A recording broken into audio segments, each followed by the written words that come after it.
So guys आज हम explain करने वाले हैं पाताल लोक सीजन 2 को। इस पूरी वेब सीरीज में पूरे 8 एपिसोड हैं, जिसके 6 एपिसोड को मैं पहले ही अपने चैनल पे अपलोड कर चुकी हूँ और उस वीडियो का लिंक मैं इस वीडियो के डिस्क्रिप्शन में दे दूंगी। अगर नहीं मिले तो जाकर के आप मेरे चैनल पे चेकआउट कर लीजिए। और इस वाले वीडियो में हम बाकी के बचे 2 एपिसोड को एक्सप्लेन करेंगे। तो यहाँ पर स्टार्टिंग होती है एपिसोड 7 की। यहाँ पर हम हाथीराम चौधरी को देखते हैं जो कि रुबेन से मिलने का इंतजार कर रहा था कि कब उसे कोई लेने के लिए आए। और थोड़ी देर के बाद यहाँ एक कार आती है और इसमें कुछ लोग निकल कर हाथीराम चौधरी को अपनी कार में बैठा लेते हैं। तो हम देखते हैं कि मेघना इस कार का पीछा करती है और तभी हम देखते हैं कि यहाँ पर चौधरी भी अपने कपड़ों में ट्रैकर लगाकर लाता है, जिस वजह से वो जहाँ भी जा रहे हैं मेघना की उनकी लोकेशन मिल रही थी। लेकिन रुबेन के लोग बहुत चालाक थे। वो लोग यहाँ चौधरी के सारे कपड़ों को उतरवा देते हैं एंड उन कपड़ों को वो दूसरी जीप में भिजवा देते हैं ताकि कोई भी उन्हें ट्रैक न कर पाए। और वो ऐसा करने में कामयाब भी हो जाते हैं। मेघना को वो भटका देते हैं, लेकिन मेघना भी काफी स्मार्ट होती है और उसे पता चल जाता है कि चौधरी को कहाँ पर वो लोग लेकर गए हैं। मेघना को मालूम चलता है कि क्रिसमस डे पर स्कूल की छुट्टियां चल रही हैं, लेकिन अभी भी कुछ कार है जो कि स्कूल के बाहर खड़ी हुई थी, मतलब कि चौधरी जरूरी स्कूल के अंदर होगा।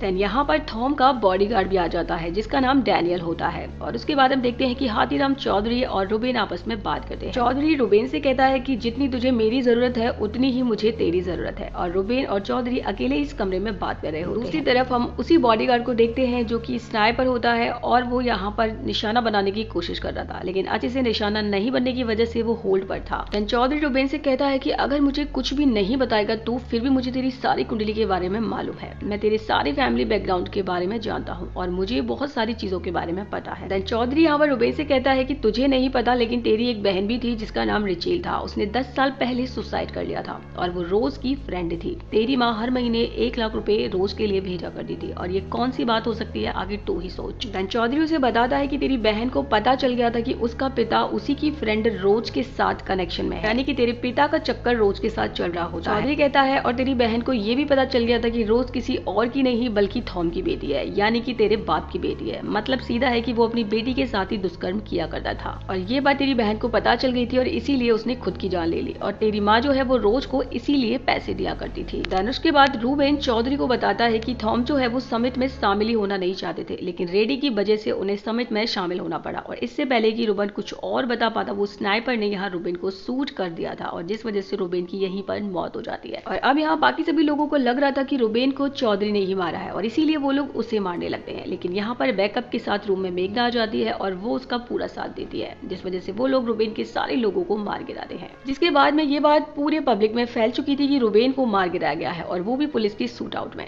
ये बात कैन अंकल को भी मालूम चली और उन्हें भी बहुत ज्यादा दुख हुआ। आगे हम चौधरी को देखते हैं जो विवेक के पास कॉल करके कपिल रेड्डी के बारे में इंफॉर्मेशन निकालने के लिए कहता है। चौधरी उससे कहता है कि नार्कोटिक में उसके लिए कोई तो वारंट निकला होगा, क्योंकि वो इतना साफ सुथरा इंसान तो नहीं। रणबीर उसे बता देता है कि उसके खिलाफ एक वारंट तो निकला था, लेकिन वो भी बाद में दबा दिया गया था। वहाँ हॉस्पिटल में हम रोज को देखते हैं जिसकी हालत काफी ज्यादा बिगड़ी हुई थी। उसके बाद हम दिल्ली में देखते हैं कांस्टेबल मंजू के साथ गुड्डू के दादा दादी आ जाते हैं और वो की गुड्डू को अपने साथ लेने के लिए आए थे और वो बताते हैं कि वो कुछ दिनों से बीमार चल रहे थे, इसीलिए वो गुड्डू को लेने नहीं आ पाए, लेकिन अब वो उसे ले जाएंगे। दूसरी तरफ चौधरी मेघना को बताता है कि थॉम बिजनेस समिट में कभी भी शामिल होने वाला नहीं था, लेकिन कपिल रेड्डी की वजह से उसे शामिल होना पड़ा और वो इसलिए कि एक रेड पड़ी थी जिस वजह से आप लोगों ने थॉम का 60 करोड़ ड्रग पकड़ लिया था। देन मेघना बताती है कि इसकी इन्फॉर्मेशन तो हमें दिल्ली से ही आई थी। तो चौधरी बताता है कि इन्फॉर्मेशन जरूर ही कपिल रेड्डी ने दी होगी। देन मेघना जॉर्ज के बॉडीगार्ड के बारे में बताती है कि उसका नाम डैनियल है और वो जो है एक ट्रेवल एजेंसी के बारे में भी बताती है जिसे वो हायर करता है। और अब जैसे ही चौधरी उस ट्रेवल एजेंसी का नाम सुनता है तो सबसे पहले रहमान उसे याद आ जाता है, क्योंकि वो भी उसी ट्रेवल एजेंसी के लिए काम करता है। चौधरी को तुरंत यहाँ पर पता चल जाता है कि रहमान भी उस बॉडीगार्ड के साथ मिला हुआ है। चौधरी रहमान को पकड़ लेता है और उसे काफी तेज मारता है। रहमान उसके लिए बताता है कि इस काम के बदले में वो मुझे इस केस से छुड़वाने में मदद कर रहे थे, क्योंकि मेरे ऊपर एक ऐसा केस चल रहा था जिसकी वजह से मैं अपने घर वापस नहीं जा पा रहा था और उसे सिर्फ रोज और रुबेन के बारे में इंफॉर्मेशन देने का काम था। एंड वो कहता है कि अंसारी से मेरा कोई लेना देना नहीं था और मुझे बिल्कुल भी आइडिया नहीं था कि अंसारी सर मारे जाए। अब जब उन लोगों को डैनियल के बारे में सारी बात पता चली चुकी थी तो विवेक जो है वो चौधरी के कहने पर डैनियल की गर्लफ्रेंड से मिलने के लिए पहुंच जाता है, जिसने की स्टार्टिंग में गलत बयान दिया था कि डैनियल जो है उस रात उसी के साथ मौजूद था जब थॉम की मौत हुई थी। देन यहाँ पर पता चलता है कि वो लड़की सही बोल रही थी, डैनियल उसी के साथ था।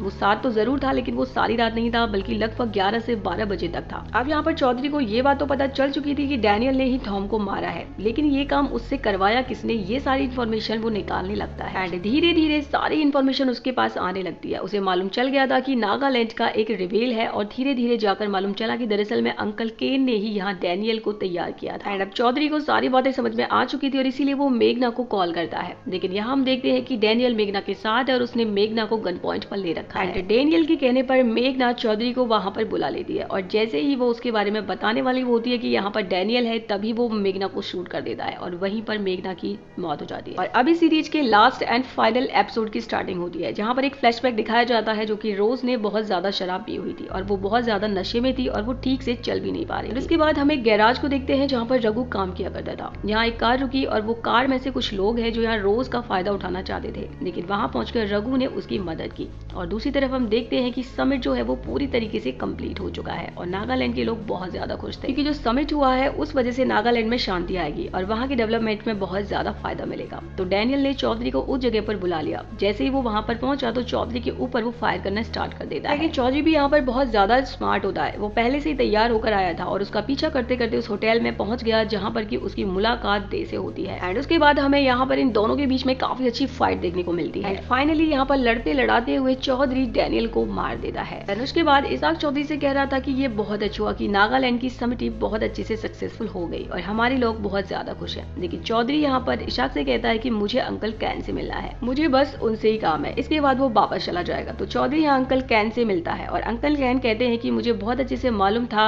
कि या तो आज सुबह तुम वापस आओगे या फिर डैनियल आएगा। तो चौधरी कैन से कहता है कि मैं यहाँ पर तुमसे कुछ पूछने के लिए नहीं आया हूँ, बल्कि मैं तुम्हें तुम्हारी स्टोरी बताने के लिए आया हूँ। चौधरी बताता है कि मिस्टर थॉम इस समिति में शामिल होने के लिए आया ही नहीं था, वो तो यहाँ पर कपिल रेड्डी की वजह से आया था और उसी ने उसे बुलाया था। यहाँ आकर उसे पता चल जाता है कि कपिल रेड्डी ने ही उसका माल पकड़वा दिया था और अब वो डिसाइड करता है कि वो इस मीटिंग में शामिल नहीं होने वाला है। और अंकल कैन से भी उसने साफ साफ इनकार कर दिया था। लेकिन अंकल कैन कहते हैं कि अगर ये समिति में शामिल नहीं हुआ तो सब कुछ बिगड़ सकता है और इसीलिए अंकल कैन ने उसके कमरे में जाकर के मिस्टर थॉम को जान से मार डाला था। जिसके बाद अंकल कैन ने डैनियल के पास कॉल किया और वहाँ इस मर्डर को एक ऐसा रूप में बदल दिया कि एक पॉलिटिकल एजेंडा लगे और इसीलिए उन्होंने मिस्टर थॉम के सर को अलग कर दिया था। बाद में उन तीनों लोगों की वीडियो को रिलीज करवाया और बाद में उन तीनों लोगों को भी मरवा दिया। तुम बस अपने लोगों को बचाने में लगे हुए थे। चौधरी कहता है इसी वजह से तुमने बहुत सारे लोगों की जिंदगी बर्बाद कर दी है और अब मैं बताऊंगा कि उनका भगवान क्या है और तुमने क्या क्या जुल्म किए हैं। लेकिन अंकल कैन कहता है कि अगर तुम ऐसा करोगे तो नागालैंड के लिए जो उन्होंने सबमिट की है वो खराब हो जाएगी एंड जो लोग खुशी दिखाई दे रहे हैं वो दुखी हो जाएंगे और पूरा का पूरा नागालैंड दुखी हो जाएगा। जब चौधरी बाहर निकल कर आता है तो उसने देखा कि नागालैंड के लोग सचमुच में बहुत ज्यादा खुश है, इसीलिए उसने किसी को भी कुछ नहीं बताया। देन इसाक यहाँ पर चौधरी से कहता है कि आपने बहुत अच्छा काम किया। देन वो उसे रोज के बारे में बताया है कि पिछली रात उसकी मौत हो चुकी है। खैर चौधरी इसके बाद अपने घर चला जाता है और उसके घर के बाहर एक ऑटो खड़ा हुआ था जिस पर दोस्ती का एक स्लोगन भी लिखा हुआ था और यहाँ रेनू अपने पति को देखकर बहुत ज्यादा खुश हो जाती है और वो घर पर पहुंचा तो उसने देखा कि गुड्डू को लेने के लिए उसके दादा दादी भी आए हुए हैं एंड वो लोग फाइनली गुड्डू को यहाँ से ले जाते हैं। लेकिन चौधरी को यह बात गलत लग रही थी कि रघु पासवान को वो नहीं ढूंढ पाया जो कि गुड्डू के पिता है। और अगले दिन चौधरी जब पुलिस स्टेशन पहुंचा तो मालूम चलता है कि उसके ऊपर इंक्वायरी बैठने वाली है और उसे सस्पेंड भी किया जा सकता है। लेकिन क्या फर्क पड़ता है, वो तो यहाँ पर सीसीटीवी फुटेज देखने लगता है और उसे उसमें नागालैंड सदन के बाहर एक ऑटो दिखाई पड़ता है और ये ऑटो वही है जो कि कल रात को उसके घर के बाहर खड़ा हुआ था और उस ऑटो के पीछे एक दोस्ती वाला स्लोगन भी लिखा हुआ था। तो अगले दिन वो ऑटो के मालिक किशोर से मिलने के लिए पहुंच जाता है। किशोर जब यहाँ चौधरी को देखता है तो वो काफी डर गया था। चौधरी उससे कहता है कि 6 दिसंबर को वो नागालैंड सदन के बाहर क्या कर रहा था, लेकिन किशोर उसके लिए कुछ भी जवाब नहीं देता है और वहां से भागने लगता है और तभी उसके पैर में एक कील चुभ जाती है जिस वजह से वो वहीं पर बैठ जाता है। देन वो चौधरी को बताता है कि रघु को एक दिन के लिए ऑटो चाहिए था और उसे रोज मैडम की मदद करनी थी